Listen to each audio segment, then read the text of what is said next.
fresh and alive. But TeamSpirit, they are trying to keep their position in this tournament alive with this absolute sweet old draft. I think Phoenix quite a hero rising in prominence in terms of maybe the pub scene, maybe not so much in pro scene, but this hero is super solid, super strong. And also, don't forget the combination with Mars. You drop down that arena, you don't get any incoming projectiles hitting anyone inside the arena. So you know what that means?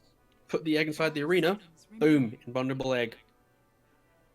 Yeah, it feels like it's definitely potential to be a pretty devastating team fight. It's going to be, what, Phoenix 4, Snapfire 5? Or, I mean, Mars could be the mid, and then all of a sudden we see like a Phoenix 3 and something different come out from TeamSpirit. I feel like we've seen Mars mid enough in CIS where it's potential possibility, but at the same time, based on what we've seen, especially today with Mars in the offlane, it's probably the 3-4-5 what we have here now. So we'll see what they're able to accomplish with this. I like Phoenix. I think Phoenix early is always fun to watch. We'll see what the Clockwork and the Chen can do. Obviously, they have that long-range initiation. They have the TP available from Chen. Bring somebody in. They banned the Meepo this time, which is a little bit of a surprise. I know Ergon is a Meepo player, and you know, we saw that in the previous game, but it definitely felt as though last game they were able to put it together to make sure that the Meepo wasn't able to do too much, and now they go to the Faceless Void, which again could still be, you know, potentially dealt with the Phoenix. You're in your Chronosphere and Supernova's happening outside. It pops while you're in the Chrono, and then all of a sudden you're stunned up and you don't do any damage. There's potential for, I think right now, if TeamSpirit can maybe work in a single save into their draft, then they're going to be in a really strong position to play this. Like, it's kind of hard though, because I think the only saves right now that work would maybe be an OD, but then you're very much a cooldown team with each of your heroes being a big ultimate.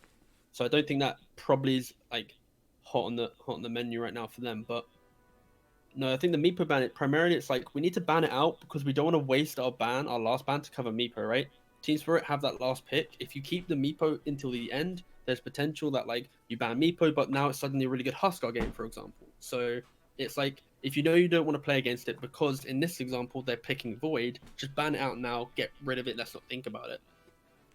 TeamSpirit though, they're kind of in a difficult position where they need to pick either a carry or their mid here. I personally would like to see them probably pick just a default carry here, one that can lane well with the Snapfire and just kind of exist within the game and doesn't really care too much about, like, say, a Chen and the clock.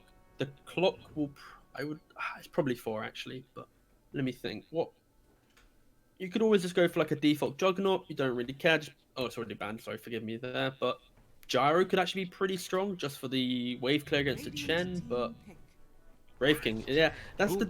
I was thinking Wraith King as like the default answer to Void, right? But like it's such an old hero. Like no one really picks it. It's kind of underwhelmingly weak. So, I guess this is the one game where Wraith King could have quite a big showing simply because Clockwork does nothing against Wraith King. Once Wraith King has some items, Beastmaster is obnoxious in laning phase. Can buy the Necro for the mana burn, but eventually will fall off. So yeah, I think TeamSpirit, they have a very nice, clean draft to play around. But Aggressive Mode, they're the ones that have a little bit more kind of creativity where they could maybe push some limits. But I think they're going to hit a big brick wall eventually. I'm just surprised at this Wraith King. It's such a hero you don't see that much anymore, but I love Aggressive Mode's lineup at the moment. It's a 4-position Clockwork offlane Beastmaster. Their lockdown seems just so fantastic. I love leading with it. Like, I love when I see the lead up with a Beastmaster. Or even just like Beastmaster can go in. That means if he's got like a way to move forward, maybe a Blink Dagger or something like that, which usually comes a little later in the game for Beastmasters, after all is said and done. But even to just get a Primal Roar off from a distance, move forward, have Clockwork then hit a second target with a hook shot, it seems like such a disruptive team fight from Aggressive Mode already with these 4 heroes. But it's aggressive, but like to a point where where's your damage right now? You know, you hook someone, all right, cool. You roar someone, cool. You chrono someone, cool. Like, where's your damage after that? Like, technically, Lina might be like the boss pick for them because they're gonna have the attack speed to kill the egg. They're gonna have that big burst damage, maybe to eat through the Mars or whoever gets chronoed. It isn't that good obviously against Wraith King because again, 2 lives, doesn't really care about the burst damage. But they need some type of magical damage. And I think when you think of other examples, maybe like a Leshrac, I think it's a little bit too squishy where this team fight is going to be overwhelming. Like, it's so hard to pick a hero here that isn't going to be overwhelmed by the team fight. Potentially DP as well could be an option. Try and just give them a bit more tempo to play around, a cleaner. Just a second. My Is doorbell my rang? game.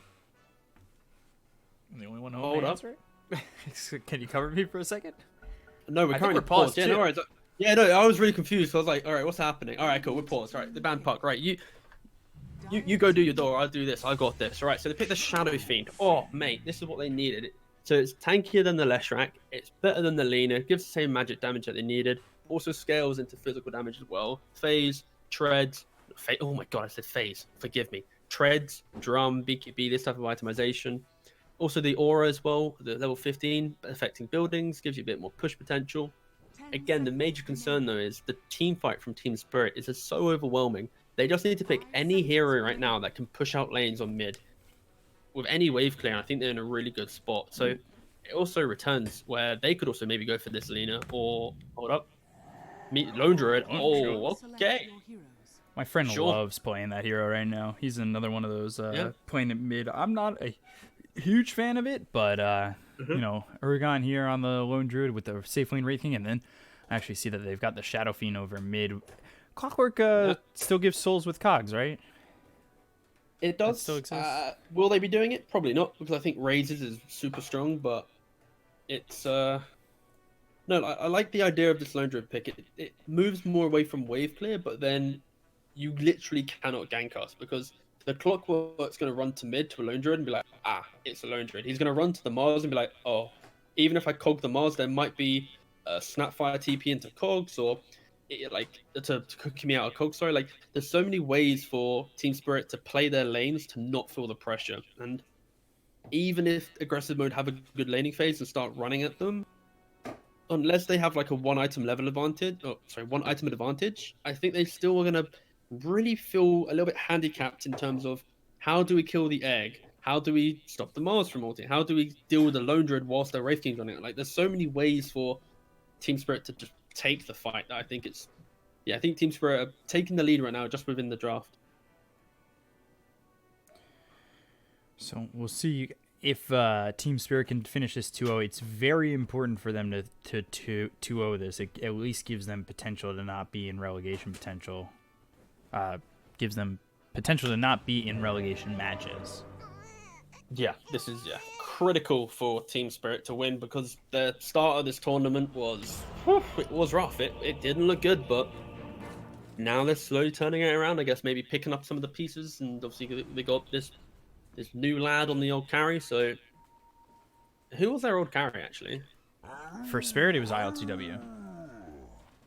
Oh yeah, all right. I don't want to flame RTW, but yeah, RTW was one of the big factors in the inconsistencies in this team. So I can see TeaSpirit going on the rise. That kind of still became as flame, but whoops. It's not flame, it's just critical analysis and how teams can improve. RTW probably will excel within a team in which he can enable the mid lane rather than him being the win condition. He's he's a position 1.5, not a hard one. Or potentially we could see him be in the 2 position. I was a big fan of that back in the day. If Tinker ever becomes a bit more popular, I feel like he is a hero that we just don't have any sights on. By the way, they are going to the cogs, not raises first, so they have gone into the Necromancer. He's got all 12 souls ready to go.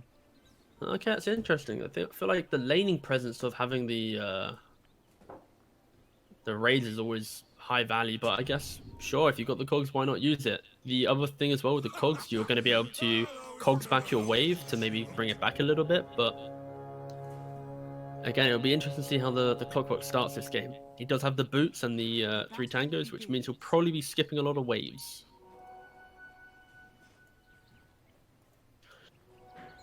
And going for 3 bounty runes on the side of TeaSpirit. So Spartan and Thug down bottom. Take a look across the way. I like immersion on this Phoenix. I've seen him on this a couple times.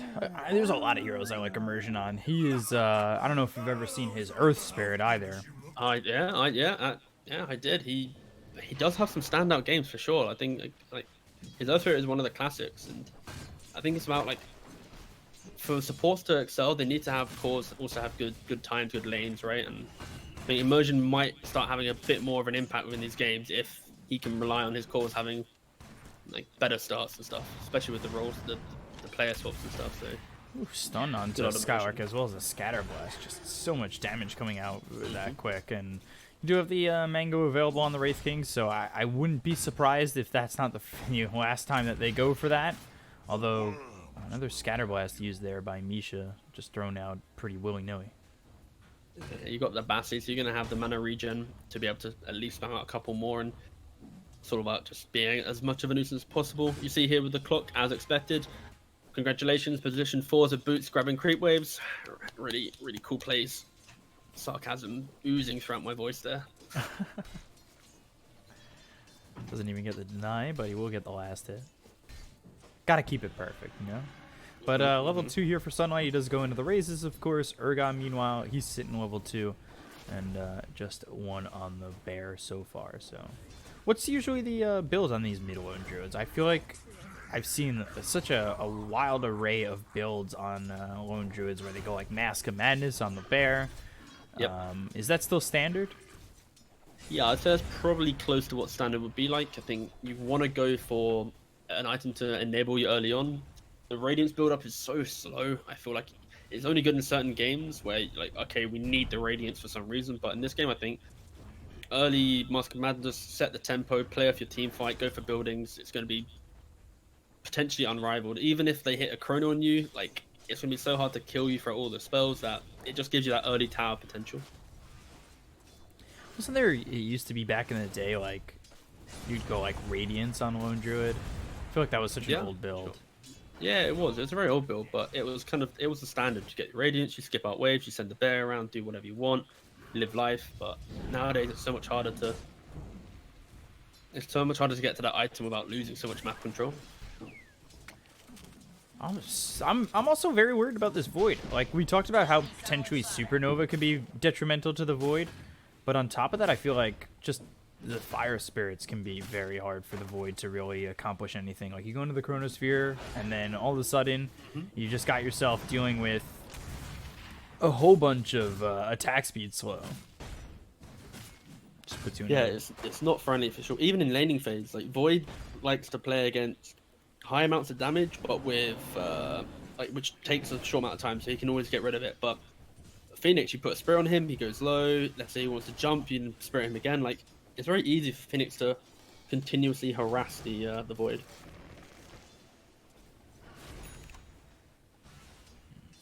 Urgon's bear getting a little bit low. So, able to resummon it just in case it does end up looking like it might drop. But the fear there, making a couple of these last hits a little bit harder for Sunlight. As of right now, you've got the Shadow Fiend dealing with just 2 Wraith Bands, and then we take a look over at bottom again. I want to see how Thug's going to do. He's 20-2 right now to the 19-1 of Nungrata. We've seen Amaris struggle already today, so like my question is, are we going to see potentially the same coming out as they've got the Snapfire Cookie as well as the Scatterblast? Skylark taking a lot of damage here, and another crit coming through. Not going to be able to catch up, though, and that was one more shot needed to get that kill onto this Beastmaster for First Blood.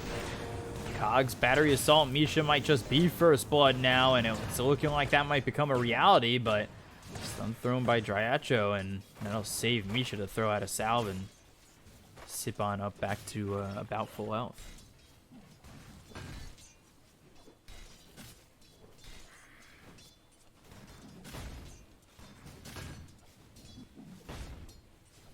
Just even at zeros right now at 5 minutes into the game. Nothing really aggressive coming out just yet, but I say that as Immersion getting chased here for the 5-minute bounty runes, and one bash would get the kill. Oh, the Icarus dive.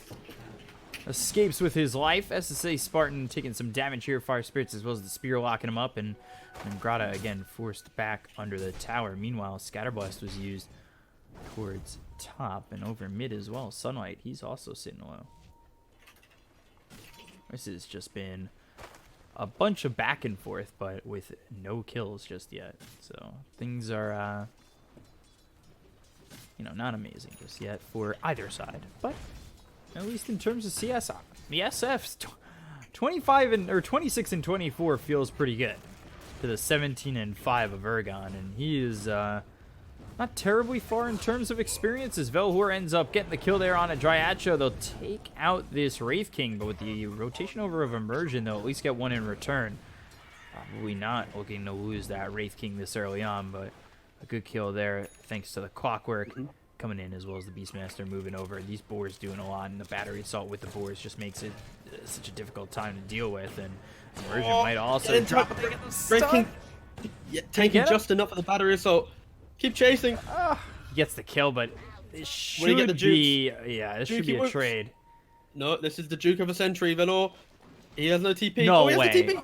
Okay. Nah, he's gone. Nah. I was kind of like fake hype, right? Everyone got to the edge of their seat, and then they realized, like, oh, he's just TPing next to him. All right, sit back down, lad. Sit back down. Hey, I was on the edge.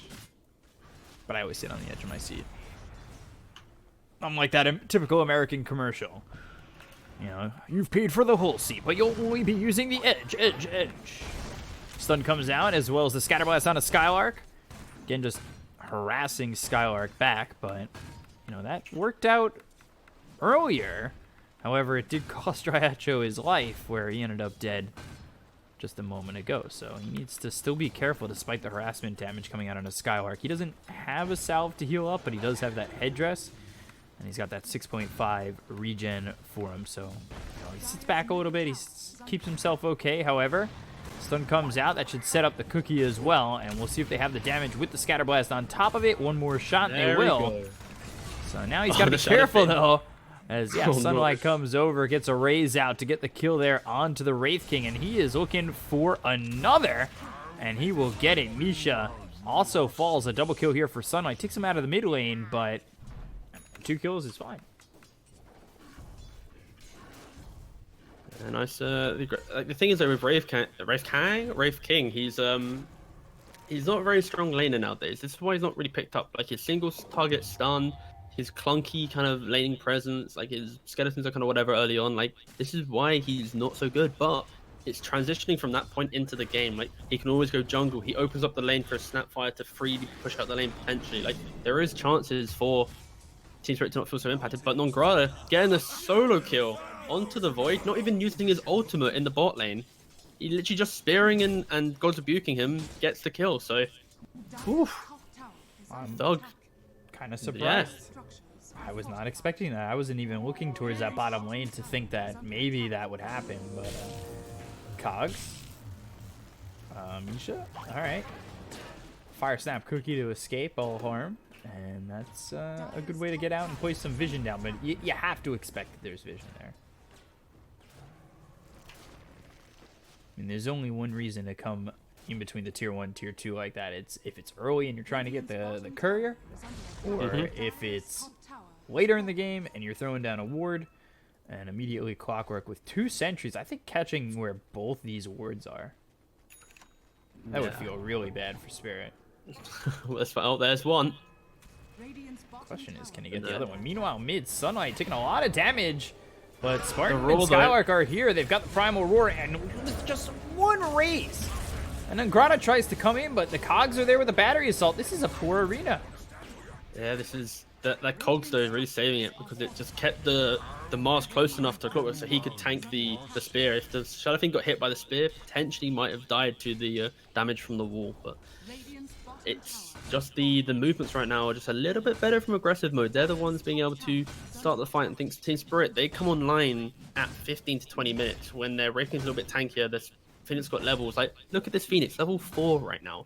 Compare that to the Clockwork, who's nearly touching on level 5, like level 6, sorry. Like, there's such a disparity right now between these supports. But again, we saw it in the last game. Look at the shrine, the shrine's the outpost. Sorry, they're an advantage of TeaSpirit again. The first set of outposts are going towards TeaSpirit. This kind of gives them a little bit of breathing room, because now they're going to get a bit more levels on their supports, but still not again to get to that level 6. Gonna have to use the tome for that.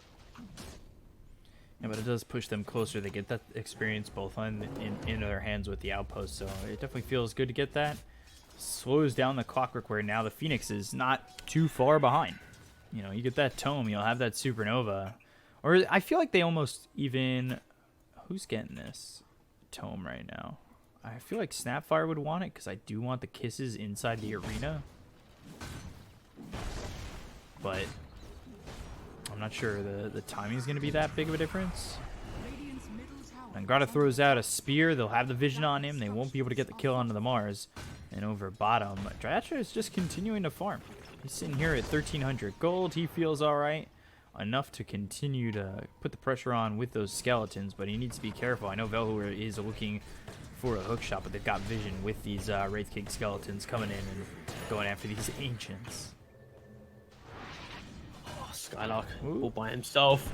And they have found him. They've got the arena. Icarus dives Sunray right on him. And they will get this kill onto Skylark very easily. Immersion gets credit for that one. And he is now sitting level 7. So I assume that he got the tome.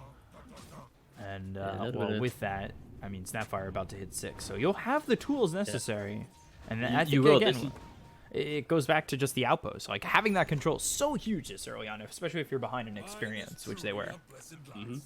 Or which they still are. They're down 3,000. Jeez. Yeah, still a lot of the supports being able to get to that early levels, and I think starting on, the clock obviously had a good time, but now the clock might get to the position where it's like, okay, so my game's not as simple as just playing, you know? It's sorry, my train of thought just absolutely got lost there. Oh, that was it, yeah. So clock's trying to move around the map, trying to make things happen, but as the game progresses, the tightness of the team comes closer together, so Clockwork naturally falls off post laning phase if he doesn't have a really strong start. And of course, being the support Clockwork, he's going to have to look for the key pickoffs. How easy is that against Phoenix, Mars, Wraith King? Not so much, but maybe Valor's the player. Maybe he's the Clockwork god that we're yet to see. As I say, look, gets the hook, gets the pick. Oh, hold up. Good spear. Nangrata gets back. Misha, though, is, I think, up dead. I believe Arena, yeah, still on cooldown for a little bit. And one of the things that you would like is Mortimer's kisses with the Arena of Blood. But Nangrata didn't have it, and, well, Misha wasn't level 6 yet either. This, yeah, okay, so Blink is queued for the Mars. I was going to say this game screams Blink Dagger. You need to just get initiation. It's all what this game's about. Get the initiation, get the go. Dire's top tower is under attack. Phoenix still chomping at the bit to get that supernova off. Goes in the urn. No charges on it right now. Going into the Spirit Vessel. So again, we'll see what they're able to accomplish. They've got Wraith King down bottom just continuing to farm, but this is by the tier 2 tower if they were to take a fight, so maybe there's potential in him rotating over. But for right now, at least, seems very content with maybe letting the pressure come in. Just trying to make the moves though without the Wraith King. Wraith King TPing and trying to use the ultimate as the great bait, like, come and hit me lads, come and hit me, and then look, Nangrata. Arena comes in, and now we're waiting for the kisses. They come in, they've got the Fear on the Shadow Fiend. This could be big, but there's the Primal Roar coming through the Radiant. They're surviving. They get the kill on Amisha. They look over at Urgon. This is going really poorly for the side of TeamSpirit. The Chronosphere comes in onto just one. But that one is the lone druid, and they'll get the kill onto Urgon. Radiant's bottom tower is under attack. It's like, that extremely underwhelming from TeamSpirit. Yeah. You know, like, they're all about the...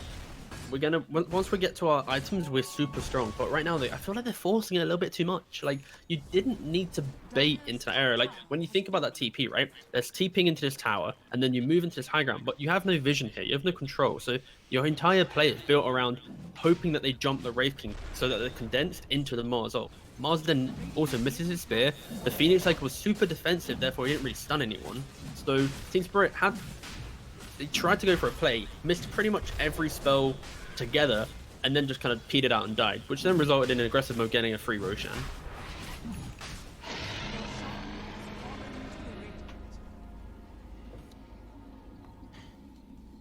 The Wraith King, 3,100 gold right now, still trying to trickling his way to get his Radiance, and it's like, will he get it anytime soon? Probably not. Clockwork also finding him on the ward, not going to do anything crazy, but yeah. But is this even like a game-changing enough item? Not really. It's like it's mainly an item to accelerate his farm and ensure that he has presence within the game. Like he needs Radiance to deal with the Beastmaster right click and his minions. Plus he needs to be able to deal with the Void right clicks. Like if he doesn't buy it, he doesn't really have a game at all because he's gonna get super kited.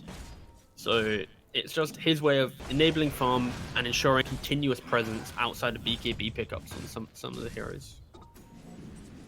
It also feels like you see the casual gloves of haste. Like he thought for a second that he might want to go for, say, the Midas, and he just chose that, like, I just don't have the time right now. They're pressuring us too much, and I have to go straight into this Radiance. Yeah, Midas is a dead item this patch. It's the recipes are very expensive. Double Philosopher's Stone pickup from across the game. Whoa! But no, yeah, Midas is just the amount of gold it costs. Is what it gives you. It's just it's a bit underwhelming.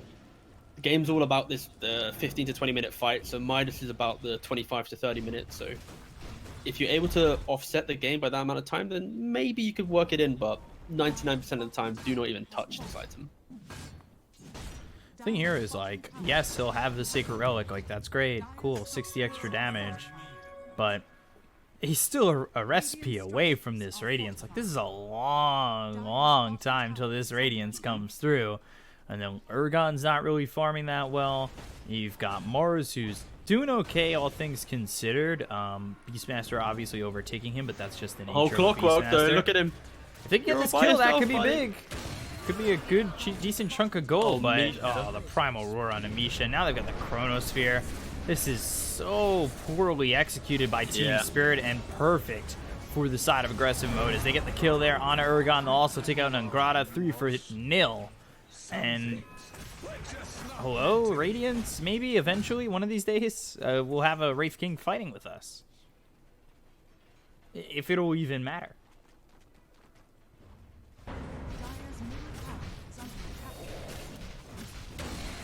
Oh, just barreling down mid.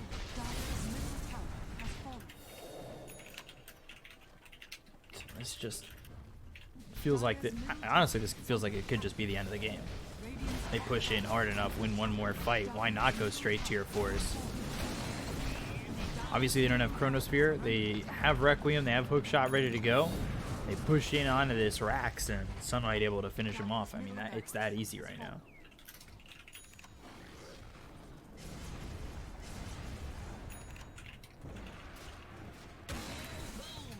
They've got this Aegis. They've got another minute and 40 left on it.